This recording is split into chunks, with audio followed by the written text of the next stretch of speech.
Mum was called Audrey, and Dad was called Peter. We were really happy, weren't we? Yeah. And they looked after us really well. And you loved them both very much, didn't you? Yes. They were special, weren't they? Yes. And we all looked after each other. Yes. We went on lots of holidays, didn't Yeah. we? We went to St Ives, Caravan. We went to Tenby. We went on an aeroplane to Tenerife at Christmas. Yeah. And we used to do lots of dancing. The walk. We used to walk. Bike. We used to go to Centre Parks Yeah. on the bike. Yeah, right. And did you like the bikes? Yes. And everybody went on one, didn't they? Yeah.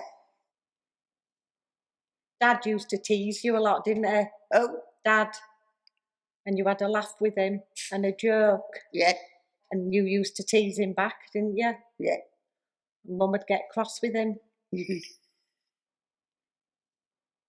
used to give Mum lots of kisses and cuddles. Yes. And me sometimes. And your dad.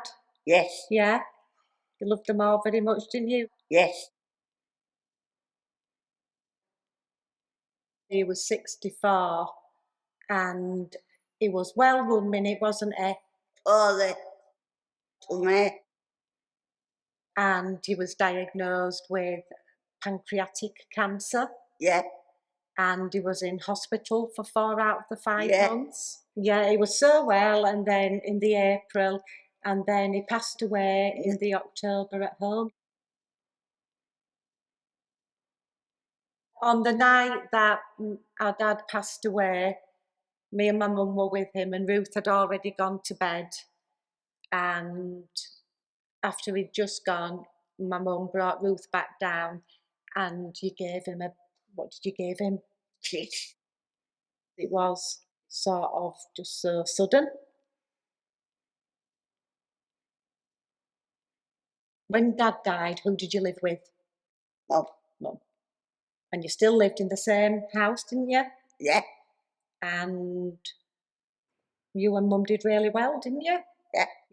So you still had lots of lovely holidays, and really you kept doing everything, didn't you, that you used to do before? Did you need to start helping Mum? Yeah.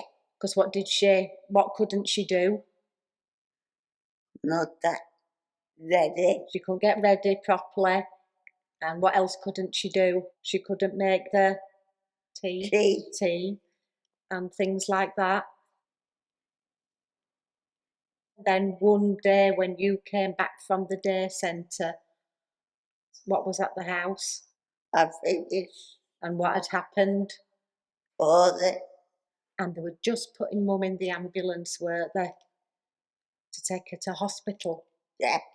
But she was very poorly then, wasn't she? Yeah. She wasn't like our old Mum. She couldn't really speak to us, could she?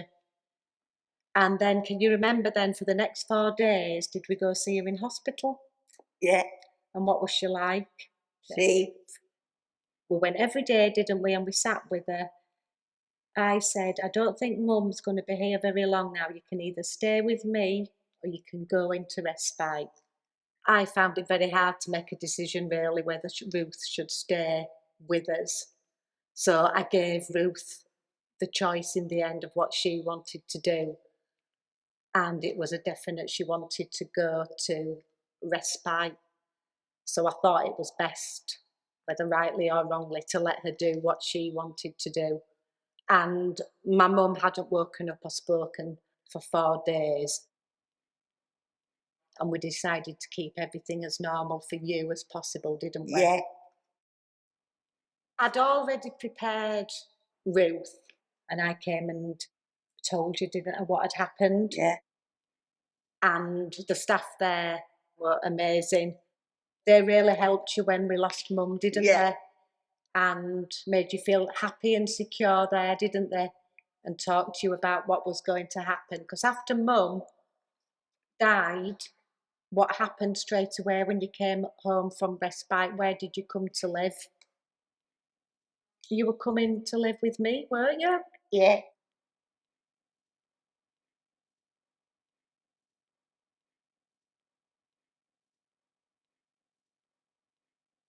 Ruth just adapted really well. She kept us all going. There was a lot going on in the house.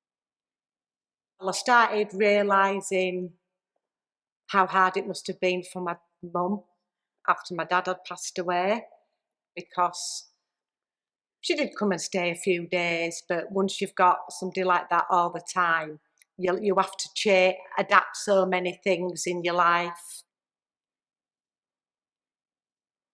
Well, we're a small family. There was never any pressure from my mum and dad. I'd never made any promises there to them. It was, and I think they would probably be very, very surprised, but it was what I wanted to do. It was really hard, and I probably didn't deal with my grief well at the time, because I'd had to adapt everything for Ruth, coming up to change my hours at work, things like that. And also, my daughter was in a GCSE year. I had to sort out all the estate and everything, so there was all that to sort out. So there just seemed so much to do. I was just worn out. I don't want this to sound selfish, but I don't think I gave myself enough me time. And I was just thinking about getting everybody through everything. A few years later, I became ill with anxiety and depression, and Ruth did go into care. People may think, well, Ruth should have had more input in that. I don't know, but I just felt I was making the right decisions for Ruth at the time. And there was absolutely nothing wrong with the home at all. It just didn't suit Ruth. The home was amazing, really, but Ruth got severe anxiety and depression in there. And I don't think they realised how much extra support Ruth did need. And I was in no place at that time to provide that. So that coincided with COVID. And at the back end of 2020, when I could see her again, she came back to live with me, because I was well by then to have My her. And niece, you came back to live with your niece. I like her. I know you do. So it took me 5 years after being in residential care to get Ruth back to where she is now. No way. It's took a long time, hasn't it? Yeah. Started off doing And jigsaws, my niece, and your niece has helped you a lot as well, yeah, hasn't she? Are you happy? happy.